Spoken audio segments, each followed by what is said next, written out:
Hello बच्चों, welcome to JS पाठशाला। आज हम स्टार्ट करने जा रहे हैं 8th स्टैंडर्ड का फर्स्ट चैप्टर जो कि है एनसीईआरटी का सीबीएसई पैटर्न। ठीक है, उसका नाम है crop production and management. First of all मैं हूँ शिखा दुबे और मैं आपका सभी का तहे दिल से स्वागत करती हूँ मेरे यूट्यूब चैनल पे, जो कि इस बार का फर्स्ट वीडियो है यूट्यूब का, मेरे चैनल का। ठीक है, सो हम हमारे चैनल पे आपको 8th स्टैंडर्ड से लेके 10th स्टैंडर्ड तक साइंस और मैथ्स से रिलेटेड जो भी वीडियोस है उसके अपडेट देते रहेंगे। ठीक है, और उसके आगे भी जैसे 11th 12th हो गया और बाद में पोस्ट ग्रेजुएशन तक एमएससी तक मैं आपको फिज़िक्स से रिलेटेड जो भी वीडियोस है वो सब इस चैनल पे शेयर करूँगी। ठीक है, होप कि आपको ये सब पसंद आए। अगर आपको पसंद आता है तो प्लीज़ लाइक कीजिए वीडियो को और हमारे चैनल को सब्सक्राइब कीजिए। ठीक है, तो हम आगे बढ़ते हैं और इस चैप्टर को स्टार्ट करते हैं। तो हमारा जो फर्स्ट चैप्टर है, जैसे कि मैंने कहा था, इसका नाम है क्रॉप प्रोडक्शन एंड मैनेजमेंट। मतलब कि क्या होता है कि जो अनाज का जो उत्पादन होता है और उसका कैसे क्या हम मैनेजमेंट करते हैं, पूरे कंट्री को कैसे सप्लाई करते हैं, ये सब इस चैप्टर में बताया हुआ है। ठीक है, तो वन बाय वन स्टार्ट करते हैं। Let's start. पहेली एंड बूझो went to their uncle's house during the summer vacation. Their uncle is a farmer. One day they saw some tools like खुरपी, sickle, soil, plug etcetera in the field. अब क्या हुआ कि ये पहेली और जो बूझो है वो अपने अंकल के फार्म हाउस पे गया। ठीक है, फार्म हाउस बोलो या हाउस बोलो, ठीक है। फिर वहाँ और उनके जो अंकल है वो फार्मर थे। ठीक है, सो वहाँ पे उन्होंने कुछ टूल्स देखे और वो टूल्स क्या क्या थे? खुरपी, sickle, shovel, plug etcetera in the field. अब उनको लगा, उन्होंने पहली बार देखा था। ठीक है, वो हो सकता है वो कोई बड़े शहर से आए हो तो उन्होंने वो सब चीज़ें नहीं देखी हो। ठीक है, सो उन्हें थोड़ी दिक्कत गई कि ये चीज़ें कहाँ पे एग्जैक्टली कहाँ पे यूज़ होती हैं। ठीक है, सो उन्हें वही क्वेश्चन आया। तो अब उसका आगे हमें बताया गया है कि जो यहाँ पे अर्थ पे जो भी लिविंग थिंग्स है उन्हें फूड की रिक्वायरमेंट होती है। ठीक है, अब लिविंग थिंग्स को भी हम ब्रॉडली दो कैटेगरीज में कैटेगराइज करते हैं। फर्स्ट जो है प्लांट्स और जो है सेकंड जो है वो है हमारा एनिमल्स में हम ह्यूमन भी आ जाते हैं। ठीक है, सो प्लांट्स जो है वो अपना जो खाना है वो खुद बना सकते हैं फोटोसिंथेसिस के थ्रू। ठीक है, बट जो एनिमल्स है या फिर ह्यूमंस जो कहें वो अपना खाना खुद नहीं बना सकते। ठीक है, तो हमें जो खाना जो हम प्रोवाइड मतलब हम जो खाते हैं वो किस चीज़ के लिए खाते हैं? बेसिकली हमें एनर्जी मिलना चाहिए। जो हमें दिन भर के जो हमें काम करने होते हैं, जो या फिर हमारे बॉडी को भी जो फंक्शंस परफॉर्म करने होते हैं, जैसे एक्सक्रीशन हो गया, डाइजेशन हो गया और रेस्पिरेशन हो गया, ये सब बहुत सारे जो फंक्शंस हमारे बॉडी को परफॉर्म करने होते हैं, ये फंक्शंस को परफॉर्म करने के लिए भी जो एनर्जी होनी चाहिए वो हमें फूड से मिलते हैं। ठीक है, सो यही सब जो चीज़ें हैं, सो बेसिकली ये सब का जो लास्ट में जो एक क्वेश्चन मार्क आता है वो फूड आता है। ठीक है, ये सब का आंसर क्या है? हमारा फूड। सो अब ये जो फूड है, अब इंडिया जैसी इतनी लार्ज कंट्री के लिए हम इतना सारा फूड कैसे प्रोवाइड करेंगे? ठीक है, ये भी एक क्वेश्चन मार्क है कि इतनी सारी मतलब इतनी बड़ी कंट्री में इतने सारे लोग रहते हैं। सपोज़ 130 करोड़ लोग रहते हैं यहाँ पे, तो इतने सारे लोगों के लिए, इतनी सारी पॉपुलेशन के लिए हम इतना सारा अनाज कहाँ एक साथ में कैसे प्रोड्यूस करेंगे? ठीक है, सो इसी सब चीज़ का प्रोडक्शन और मैनेजमेंट हमको इस चैप्टर में पढ़ने का है। ठीक है, फिर अब तो पहले को एक आंसर मतलब एक क्वेश्चन आया कि अब इतनी बड़ी कंट्री के लिए हम इतना सारा फूड कहाँ से लाएंगे? ठीक है, सो बूझो ने क्या आंसर दिया कि food has to be produce on a large scale पे अगर प्रोड्यूस करेंगे तो फिर हमको जो कंट्री के जो पीपल है उन तक, हर एक पीपल तक हम पहुंचा सकें, हर एक पर्सन तक हम पहुंचा सकें। ठीक है, in order to provide food for a large population, regular production, proper management and distribution is necessary. उसने 3 चीज़ें बताई। क्या बताई? रेगुलर प्रोडक्शन, मतलब रेगुलर प्रोडक्शन होना चाहिए, उत्पादन जो है वो रेगुलर होना चाहिए। प्रॉपर मैनेजमेंट, और मैनेजमेंट जो है उसका वो भी प्रॉपर होना चाहिए। और डिस्ट्रीब्यूशन इज़ नेसेसरी। डिस्ट्रीब्यूशन मतलब लोगों तक पहुंचाना, ये भी बहुत बड़ी चीज़ है। ये 3 जो स्टेप्स है वो एकदम रेगुलर होनी चाहिए। अच्छी तरीके से हुई तो ये सब जो चीज़ें हैं वो एक अच्छे तरीके से हो पाएंगी और लोगों तक खाना पहुंच पाएगा। ठीक है, so agriculture practices till 10,000 BCE people were nomadic. They were wandering in groups from place to place in search of food and shelter. Agriculture practices कैसे हमारे मतलब हम तक पहुंची, हम कैसे यूज़ कर रहे हैं एग्रीकल्चर प्रैक्टिस को, ये बताया गया है कि पहले के जो लोग थे जिन्हें हम आदि मानव भी कहते हैं, जो कहते कुछ लोग भी कहते हैं कि जो हमारे पूर्वज थे वो भी आदि मानव के जैसे ही थे। तो आदि मानव क्या करते थे पहले, जब उन्हें एग्रीकल्चर के बारे में उतना ज़्यादा नॉलेज नहीं था, तो वो क्या करते थे, ग्रुप बाय ग्रुप वो यहाँ से वहाँ, वहाँ से यहाँ ऐसे भ्रमण करते रहते थे। भ्रमण नहीं बोलेंगे अब उसको, ठीक है, तो भ्रमण करते थे। क्यों करते थे, वो सिर्फ अनाज की तलाश में ही भ्रमण करते थे। अगर यहाँ का अनाज ख़त्म हो जाता है तो वो दूसरी जगह पे पलायन करते थे और वहाँ पे पलायन करके वहाँ पे अनाज की खोज करते थे। अगर उन्हें वहाँ पे अनाज मिल गया तो वो वहाँ पे स्टे करते थे, और कब तक स्टे करते थे, जब तक उन्हें अनाज वहाँ पे मिल रहा है। अगर वहाँ पे अनाज उनको नहीं मिलता है तो वो वहाँ से भी पलायन करके दूसरे जगह चले जाएगी, ठीक है। सो ये होता था पहले जब उन्हें एग्रीकल्चर का नॉलेज नहीं था। लेकिन जैसे ही उन्हें एग्रीकल्चर का पता चला और ये जो पलायन में जो उनको दिक्कतें आने लगी कि कितने देर तक वो ऐसे पलायन करते रहेंगे, ठीक है, सो उन्होंने क्या डिसाइड किया, अब हम एग्रीकल्चर करेंगे, मतलब हम खेती करेंगे। खेती से क्या होगा कि उनको खाने की जो उनकी प्रॉब्लम थी, उनकी जो दिक्कतें थी वो उनकी दूर होने लगी। उसकी वजह से क्या हुआ कि उनका गांव बस, एक छोटे गांव से ही उन्होंने स्टार्ट किया होगा, तो गांव बसने लगा, गांव के शहर हुए, शहर के बड़े शहर हुए। तो उससे क्या हुआ, सिविलाइजेशन बढ़ा, लोग सिर्फ खेती तक ही सीमित नहीं रहे। आज हमें पता है कि लोग खेती के अलावा भी बहुत सारी चीज़ें कर रहे हैं, ठीक है। सो इस तरीके से सिविलाइजेशन बढ़ा और लोगों को एग्रीकल्चर के बारे में पता चला, ठीक है। When plants of the same kind are cultivated at one place on a large scale, it is called as crop। क्या होता है कि जब कोई प्लांट सेम काइंड का अगर हम लार्ज स्केल पे उसका प्रोडक्शन करते हैं उसको क्रॉप बोलते हैं, ठीक है। For example crop of wheat means that all the plants grown in the field are of wheat, ठीक है। तो उस खेत में अगर पूरे प्लांट्स व्हीट के हैं तो हम उसे क्या कहेंगे कि व्हीट का प्रोडक्शन हो रहा है, उसे व्हीट का क्रॉप कहेंगे, ठीक है। You already know that crops are of different types like cereals, vegetables and fruits। तीन चार टाइप्स के होते हैं, सीरियल्स भी हो गया, फ्रूट्स भी हो गए, वेजिटेबल्स भी हो गए, ये सब के क्रॉप्स होते हैं, ठीक है। This can be classified on the basis of the season in which they grow. क्या होगा कि अब इन सबको अगर हमें कैटेगराइज करना है तो ये सब क्रॉप्स किस सीज़न में हमको अवेलेबल होते हैं या फिर किस सीज़न में इनका प्रोडक्शन होता है, उसके हिसाब से हम इनको कैटेगराइज कर सकते हैं, ठीक है। India is a vast country. The climatic condition like temperature, humidity and rainfall vary from one region to another region. ये हमें सबको पता है कि इंडिया एक ऐसी कंट्री है जो हर प्लेस टू प्लेस उसका जो वेदर होता है वो हमेशा चेंज होता रहता है। टेम्परेचर अलग होगा, ह्यूमिडिटी अलग होगी और उसका जो रेनफॉल होगा उसका भी सब सीज़न अलग अलग होता है, ठीक है। कहीं ज़्यादा रेनफॉल होता है, कहीं कहीं कम रेनफॉल होता है और उसके हिसाब से भी उनके जो क्रॉप्स का जो डिस्टिंग्विश है वो भी अलग अलग होता है, ठीक है। फिर भी हमने दो टाइप के क्रॉप्स में डिस्टिंग्विश किया है, जैसे फर्स्ट है खरीफ क्रॉप और सेकंड जो है वो है रबी क्रॉप्स। तो खरीफ क्रॉप क्या होता है, जनरली हम रेनी सीज़न में इनको सो करते हैं, ठीक है। सो करना मतलब बोना, ठीक है। कोई क्रॉप को अगर बोते हैं तो उसको बोलते हैं सो करना। तो जो खरीफ क्रॉप्स होता है वो हम जनरली रेनी सीज़न में बोते हैं और जनरली रेनी सीज़न का जो समय होता है इंडिया में वो होता है जून टू सितंबर, ठीक है। सो जून टू सितंबर के पीरियड में हम इन्हें मतलब जून से स्टार्टिंग करते हैं बोना और सितंबर या अक्टूबर तक हम उसको हार्वेस्ट कर देते हैं, ठीक है। सो इसमें फॉर एग्जांपल है paddy, maize, soybean, groundnut and cotton are kharif crops. एक इससे ये सब चीज़ों से एक बात तो पता चल गई कि जून और सितंबर के बीच में बारिश ज़्यादा होने की वजह से ये सब क्रॉप्स को पानी की ज़्यादा ज़रूरत होगी, इसीलिए हम उनको रेनी सीज़न में बोते हैं, ठीक है। अगर उनको पानी की ज़रूरत ना होती तो हम उन्हें विंटर सीज़न में या समर सीज़न में भी कर सकते थे, जब पानी की ज़्यादा मतलब पानी ज़्यादा नहीं होता। लेकिन इन्हें पानी की ज़्यादा ज़रूरत है इसीलिए हम उनको रेनी सीज़न में बोते हैं, ठीक है।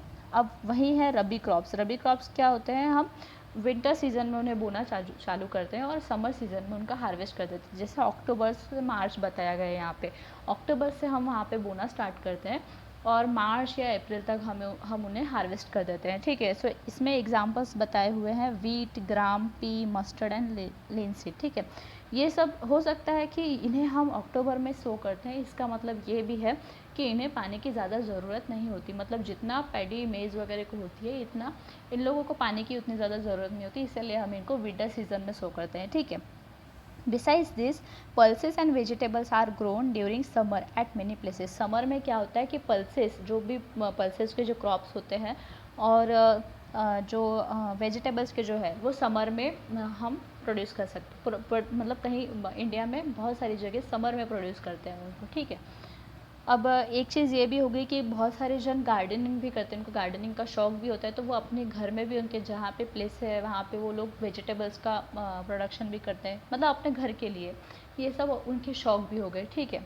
सो वो डेली बेसिस पे भी करते हैं, अगर उनके घर पे पानी की दिक्कत नहीं है तो वो अच्छे तरीके से गार्डनिंग भी कर सकते हैं उसका। फिर अब क्या होता है कि कुछ स्टेप्स है, प्रैक्टिसेस है, बेसिक प्रैक्टिसेस है, जो अगर हम हमारे मतलब फार्मर्स जो अगर अपने फार्मर्स जो अपने लाइफ में प्रैक्टिसेस लाएंगे, अगर उसका मतलब वो लाते ही हैं तभी तो क्रॉप प्रोडक्शन होता है। ओके, सो बेसिक प्रैक्टिसेस जो है जो क्रॉप प्रोडक्शन में हेल्पफुल होती है, ठीक है, तो वो देखते हैं। अब वही क्वेश्चन इसने भी पूछा है, देखो, why paddy can not be grown in the winter season, क्योंकि पैडी को पानी उतना लगता है, इसीलिए वो रेनी सीजन में हम बो करते हैं, ठीक है। फिर बाद में cultivation of crops involve several activities undertaken by farmers over a period of time. उन्हें बहुत सारी एक्टिविटीज़ परफॉर्म करनी पड़ती है, कितने तो भी महीने, क्योंकि हमने देखा है कि जून से सितंबर तक उन्हें उनकी देख रेख करनी होती है, तो जून से सितंबर तक उन्हें रोज़ के रोज़ वही स्टेप्स फॉलो करनी होती है, वही एक्टिविटीज़ परफॉर्म करनी होती है। क्यों? क्योंकि उनको उनका एक ही दिमाग में है कि हमारा जो क्रॉप है वो उसका प्रोडक्शन बहुत अच्छा होना चाहिए, उसका जो क्या बोल सकते हैं उनको कि उनकी जो ग्रोथ है वो अच्छी होनी चाहिए, उससे जो अनाज मिलने वाला है उसकी क्वालिटी बहुत अच्छी होनी चाहिए, यही उनके दिमाग में चलता रहता है। You may find that these activities are similar to those carried out by gardener और even by you when you grow ornamental plants in your house. हम क्या करते हैं, ऑर्नामेंटल प्लांट्स जब करते हैं या फिर जो कोई गार्डनर है जो गार्डनिंग करता है, वो भी अपने प्लांट्स के लिए जितना सब मेहनत लेता है, जितने सारे स्टेप्स फॉलो करता है, वही सब स्टेप्स एक फार्मर फॉलो करता है, क्योंकि उनको तो इतना सारा क्रॉप प्रोडक्शन करना है, ठीक है, पूरा फील्ड को देखना है, उनकी फील्ड भी कितनी बड़ी बड़ी रहती है, तो वो भी ये सब सारी जो एक्टिविटीज़ है वो परफॉर्म करते हैं। दीज एक्टिविटीज़ और task are referred to as agriculture practices which are listed below. First है preparation of soil. Preparation of soil ये सबसे ज़्यादा इम्पॉर्टेंट चीज़ होती है कोई भी एग्रीकल्चर प्रैक्टिस को यूज़ करने के लिए, ठीक है। सो प्रिपरेशन ऑफ सॉइल आगे हम पढ़ेंगे कि इसका मतलब क्या होता है, ठीक है। फिर जो सेकंड पार्ट है वो है सोइंग, थर्ड है adding manure and fertilizers, fourth है इरिगेशन, फिफ्थ है प्रोटेक्टिंग फ्रॉम वीड्स, सिक्स्थ है हार्वेस्टिंग, फिर लास्ट है स्टोरेज। हार्वेस्टिंग के बाद में स्टोरेज होता है, ठीक है। तो ये सभी बहुत ज़्यादा अपने आप में बहुत ही ज़्यादा इंपॉर्टेंट स्टेप्स है, और ये एक्टिविटीज़ परफॉर्म करने के बाद ही हमें जो लास्ट एक जो हमें हमारा अनाज मिलता है वो एक अच्छी क्वालिटी का होता है और एक अच्छे तरीके से होता है, ठीक है। सो ये सब प्रोसेस होने के बाद में हमें हमारा अनाज मिलता है, ठीक है। तो एक अनाज के पीछे इतनी सारी मेहनत होती है, ये भी हम आज पढ़ रहे हैं, ठीक है, आज हमें पढ़ने का चांस मिल रहा है। सो स्टार्ट करते हैं फर्स्ट प्रोसेस से, वो है प्रिपरेशन ऑफ सॉइल। सो आप कहोगे कि अब मैम ये जो हम क्रॉप प्रोडक्शन कर रहे हैं तो उसमें सॉइल का क्या रोल है। सॉइल का बहुत ज़्यादा रोल है, क्योंकि क्रॉप प्रोड्यूस का हो रहा है एक्चुअली में सॉइल में प्रोड्यूस हो रहा है, तो अगर सॉइल अच्छी रहेगी तो आपके क्रॉप अच्छे रहेंगे, ठीक है। सो इंटरकनेक्टेड, ठीक है, सो उनका रिलेशन है, ठीक है। अब पढ़ते हैं कि प्रिपरेशन ऑफ सॉइल मतलब एग्जैक्टली इसमें होता क्या है। The preparation of soil is the first step before growing a crop. One of the most important task in agriculture is to turn the soil and loosen it. इसमें क्या होता है कि सॉइल को क्या करते हैं हम, टर्न करते हैं और लूज़ करते हैं। अब टर्न क्यों करते हैं, टर्न और लूज़ करना मतलब क्या होता है बेसिकली।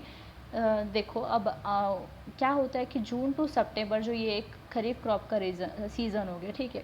सितंबर में या अक्टूबर में हमने वो क्रॉप निकाल ली है सपोज़, तो जो सॉइल का जो न्यूट्रिएंट का जो लेवल था वो तो वो क्रॉप को मिल गया, वो क्रॉप ने यूज़ कर लिया उसके ग्रोथ के लिए। तो अब सॉइल में न्यूट्रिएंट्स कहाँ पे है, न्यूट्रिएंट्स तो नीचे के लेवल में चला गया, कम हो गया सॉइल का, ठीक है। सो क्या हो गया कि अब ऊपर के जो सॉइल का जो ऊपर का लेवल है वहाँ पे न्यूट्रिएंट्स कम है और जो नीचे का लेवल है उसमें न्यूट्रिएंट्स ज़्यादा है। तो टर्न करना मतलब क्या होता है कि जो नीचे की सॉइल है उसको ऊपर लाना और मतलब एक्सचेंज करना, टर्न करना उस सॉइल को, ठीक है। तो ये होता है टर्निंग द सॉइल। और बाद में जो लूजन करने का मीनिंग क्या होता है कि जो सॉइल में जो बहुत सारे क्लम्प्स रहते हैं उसको मराठी में ढेकड़े बोलते हैं, और हिंदी में उसको बोलते हैं कि जो मिट्टी का ऐसा मतलब क्लम्प्स जो बन जाते हैं, ठीक है, तो वो हमें तोड़ने पड़ते हैं, मतलब सॉइल को एकदम स्मूथ लेवल पे लाना पड़ता है। सो वो सब चीज़ें जो होती है वो प्रिपरेशन ऑफ सॉइल में होती है, ठीक है। So the लूजन soil helps in the growth of earth worms and microbes present in the soil, ठीक है। वो माइक्रोब्स को और अर्थ फॉर्म को ग्रो करने के लिए हेल्पफुल होती है लूजन सॉइल, ठीक है। और एक इसमें चीज़ क्या बताई हुई है कि the loose soil allows the roots to breathe easily. Roots को सांस लेने में परेशानी ना जाए, ये भी उसमें बहुत हेल्पफुल होता है लूजन सॉइल में, ठीक है। So these organisms are friends of farmer. हमें पता है कि अर्थवॉर्म और जो माइक्रोब्स होते हैं वो फार्मर्स के फ्रेंड्स होते हैं, क्योंकि वो उनको जो हमारी जो मिट्टी है उसको लूजन करने में हेल्पफुल होते हैं, उनमें न्यूट्रिएंट्स पैदा करने में वो हेल्पफुल होते हैं। अर्थवॉर्म क्या करता है कि ज़मीन की जो वाटर होल्डिंग कैपेसिटी है उसको इंक्रीज़ करता है, न्यूट्रिएंट्स उसमें पैदा करता है।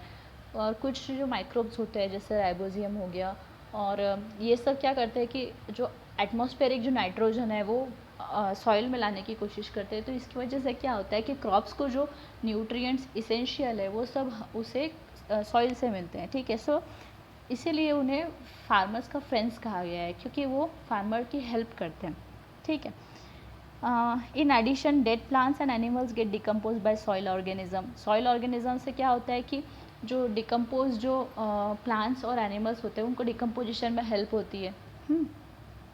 In this way, various nutrients in the dead organism are released back into the soil. Decomposition की वजह से क्या होता है कि उनमें से भी जो nutrients निकलते हैं वो soil में वापस से मिल जाते हैं, तो soil का जो nutrient की level है जो वो बढ़ जाती है। These nutrients are again absorbed by the plants, ठीक है। फिर और बाद में वहाँ पे प्लांट्स लगाने के बाद में प्लांट्स उसको वापस एब्जॉर्ब कर लेते हैं और वो यूज़फुल होते हैं उनके ग्रोथ के लिए, ठीक है। Since only a few centimetres of the top layer of soil supports plant, जैसे कि मैंने आपको बताया कि अगर तो ऊपर की जो कुछ लेयर है उसे में न्यूट्रिएंट होते हैं, और उसमें अगर हमने पहले से प्लांट्स लगा के रखे और उनका हार्वेस्ट होने के बाद में वो न्यूट्रिएंट्स उन क्रॉप्स को मिल गए उनके ग्रोथ के लिए, तो जो न्यूट्रिएंट की लेवल थी वो नीचे चले गई।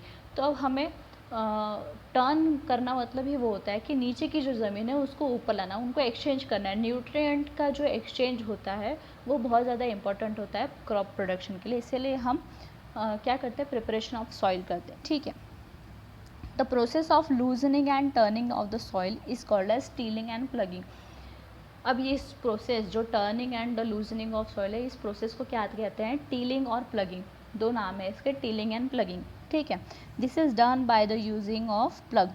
Plugs are made up of wood and iron. यहाँ पे नीचे आपको इसकी डायग्राम भी दी हुई है, ठीक है, प्लग की।